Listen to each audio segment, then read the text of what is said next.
Southeast Radio's Business Matters with Karl Fitzpatrick. Southeast Radio. Oonagh O'Hagan from the Meaghers Pharmacy Group has been involved in community pharmacy for many years, with 9 pharmacies now operating within the group structure. Oonagh joins us now to discuss this growth and what the future for the pharmacy sector in Ireland may hold. Oonagh, you last joined us on Business Matters back in 2016, so perhaps you might remind us about the history behind Meaghers Pharmacy. Great to be on the show again, Karl. Yeah, well, listen, we stem back a long, long time, would you believe, from 1921, Karl. Now, I have to say I wasn't in the business at that time, but I was introduced to Meaghers Pharmacy as an intern pharmacist. So after I qualified out of Trinity, I did pharmacy in there, and my very first job in pharmacy was in Meaghers Pharmacy on Bagot Street. And at that stage, it was one pharmacy ran by a gentleman called Pierce Meagher, and previous to him owning it, it had been his mum's pharmacy. So very much a community pharmacy. And I never wanted to leave the pharmacy, but after the year was up and I qualified, I moved on, and I worked elsewhere then for a couple of years. But I always said to him, if you're ever selling the pharmacy, would you let me know? And 4 years later, he gave me a call and he said he was selling the pharmacy. He was selling it. He had an offer on the table from multinational, but he wanted to keep it in Irish hands. And I was very lucky and very fortunate to get the backing that I needed to do to actually make that dream come true, because I always dreamt of owning the pharmacy. So it was back in 2001, and I became the owner in 2001. And it was really important for me to keep, I suppose, the tradition and the heritage, because it had been there since the 1920s. So that's why I never changed the name, Karl. People often ask me that. But what I've really tried to do is to keep those family values and those community values alive as we have grown the business now to 9 pharmacies at the minute. And then we have a very busy online store that looks after the length and breadth of the country, as well as shipping now to about 70 countries all around the world, would you believe? It's quite a success story, I have to say, Oonagh. And I know that acquisitions have been integral to your growth story. Yeah. But perhaps you might give us an insight into what you look for when you're considering bringing a new pharmacy into the group. What we really look for at the heart of it all, I suppose, Karl, is can we make a difference in this community? That's really the nub of it. And that's whether it be a brand new pharmacy opening or it be another existing pharmacy that is already serving a community. So we look for pharmacies that are communities, I guess, that are maybe not necessarily well served. Maybe they don't have a pharmacy in that particular area. Maybe customers have to travel quite a distance for a pharmacy, or maybe there's a pharmacy there that maybe that the pharmacist has been really focused maybe on the dispensary element of the business, and maybe not necessarily on what we really have focused hugely on in the last maybe 10 years, which has been the whole preventative healthcare strategy, which is really about looking after people, their wellness, and really repositioning pharmacy as a place that you might consider going to in order to stay well, rather than a place you go to just when you're sick. And in terms of integrating the acquisition into the group, there is a stat out there that says 30% of acquisitions are successful. So what approach do you take to ensure that they are successful, and indeed that the challenges are minimised as part of that integration? Well, I think it all comes down to people, really, Karl. People and systems, really. It's getting to know the team in the first instance. And, whenever there's an acquisition, there's a period of uncertainty with any new team coming in. And they've got to get to know us, and we've got to get to know them, because everybody has strengths. And it's really about playing to people's strengths and finding out what it is that gives them purpose in the morning, and why they want to work in community pharmacy, what gets them up in the morning. Because I can tell you from my own team, most people who work in community pharmacy do so for a particular reason. And so to identify that really in the people, to get them to know us, what our culture is, what our values are. And it's really communication, so that every little thing that we are there and available to answer their questions. And then once we bring in systems that maybe improve things, we focus a lot on our business in terms of using technology to automate any kind of processes that we can do. I always say, if we're doing something the same every day, 2 and 3 times a day, there has to be a system there to do that for us, because what we're trying to do in Meaghers is free up our best asset, who are our people, so that they can actually spend more time with customers. We witnessed a significant transition to digital and telehealth services during the pandemic. Has that now become a permanent fixture? Yeah, for certain customers, for sure, Carl. Like, when GPs weren't accessible, or you couldn't get in to see your consultant, or you couldn't go see, your physio or whatever, there was a huge surge in digital service. We ourselves in Mars, we never had a digital doctor before, but we launched a digital doctor, a digital pharmacist, would you believe, a digital physiotherapist, a digital podiatrist, somebody look after your feet, all digitally, because really, a lot of these services, it's sometimes you go to see people, they don't necessarily do a huge amount of exam. It can be done digitally. 7 out of 10 consultations can be actually done digitally. So what we see post-COVID is definitely people want to go and see their doctor physically again and have that connection for sure. But for a certain cohort of customers who maybe either A, it's much more convenient to do it from the comfort of their own home, or B, they maybe be just looking for a refill prescription, or they kind of know what they need, but they just need the actual prescription, then it may be that the service is much more accessible and affordable to do it digitally. And so we still see a lot of customers using digital doctors, using digital healthcare services in any kind of field. So I think it's going to be much more a blended approach going forward. Digital is definitely here to stay. It'll definitely grow. There'll be more and more services available digitally for sure. And now I think what we're on a quest in our business is how do we actually get our customers to actually get their vital statistics, so that be their pulse rate and so on and so forth. Actually, how does technology then maybe gather all of this information to empower them to make better control of actually their own health and well-being? And Oonagh, when you're looking at a particular pharmacy to acquire, in general, do you find that it's quite competitive, that there's a number of other bidders as well competing against you? And if so, are they local pharmacy owners, are they private equity investors, or are they UK groups looking to enter the Irish market? I think it's a combination, really. You'll always get a local competitor looking, in order just to, because they would know of the local pharmacies. But definitely there's a lot more consolidation in the market, in the pharmacy market for sure now.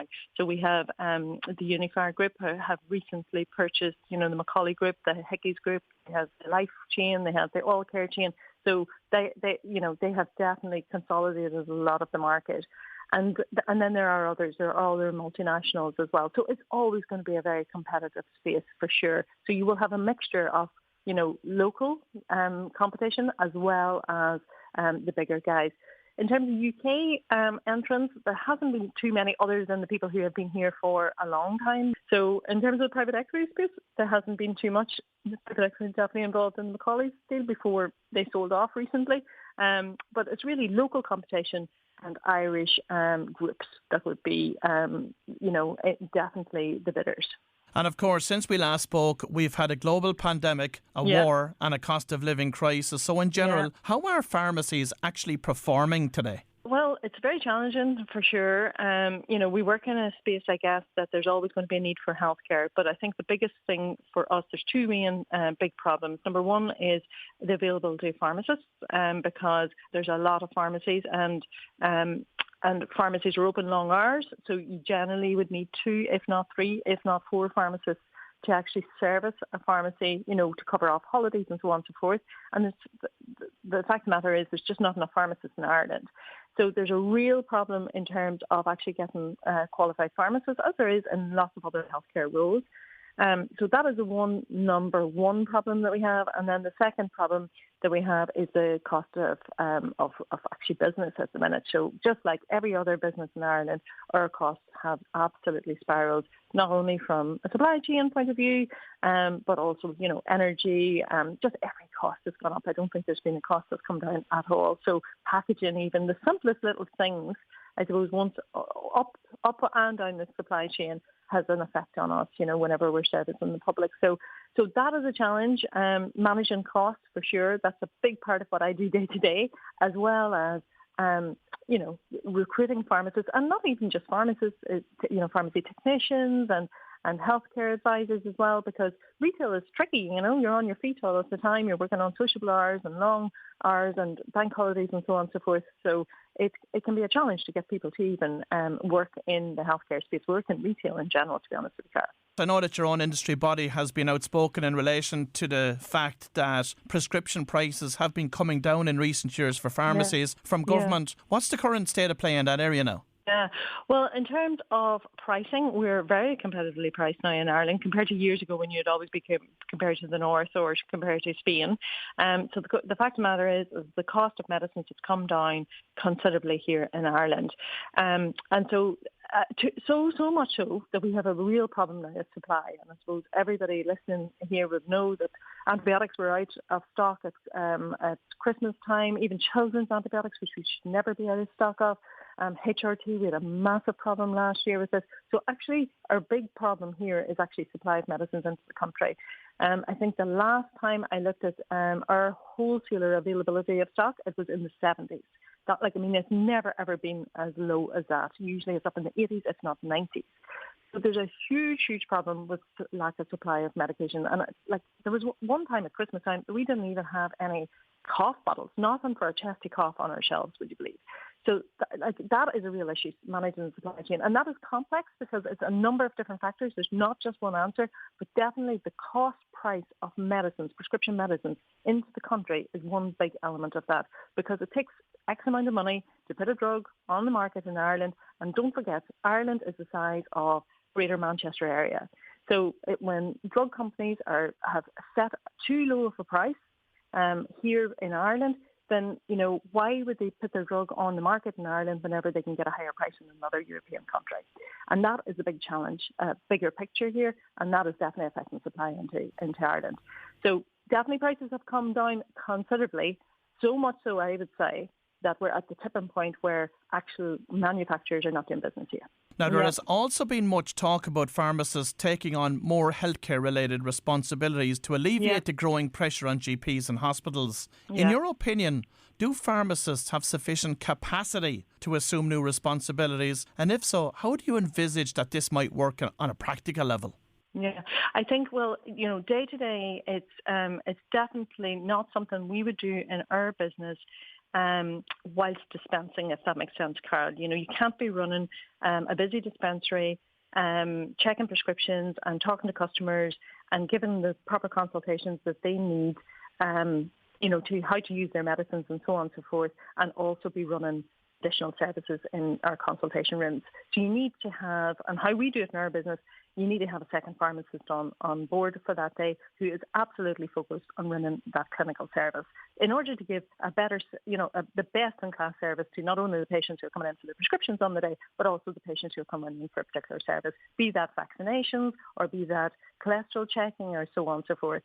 So, but absolutely, we should be used 110% because it means that patients have better accessibility. That's the first thing. There is not this huge backlog, and they can also get on top of their medicines on top of their health issues in a timely manner. And we need to work with GPs in this, making this happen. So there are certain things that we can do really quickly, really accessibly, and really affordably. And what we do in our business then, we would send the results of that to the GP, so the GP can then make the decision whether a medicine needs to be changed or so on and so forth. And we do the same actually with hospital consultants as well. So we ran a screening service last year with St James's Hospital, the liver wellness screening unit there, Professor Suzanne Norris, where we were screening for NAFLD, which is non-alcohol fatty liver disease, which you would normally have to go into St James's Hospital. It's a 6-month waiting list to actually see her and the team there. And then, Suzanne would make the call or her team would make the call. Well, we could screen those patients in our pharmacies, in the consultation room, using, a non-invasive scanning mechanism, and she could get the results straight away. So it means that patients don't have a 6-month waiting list.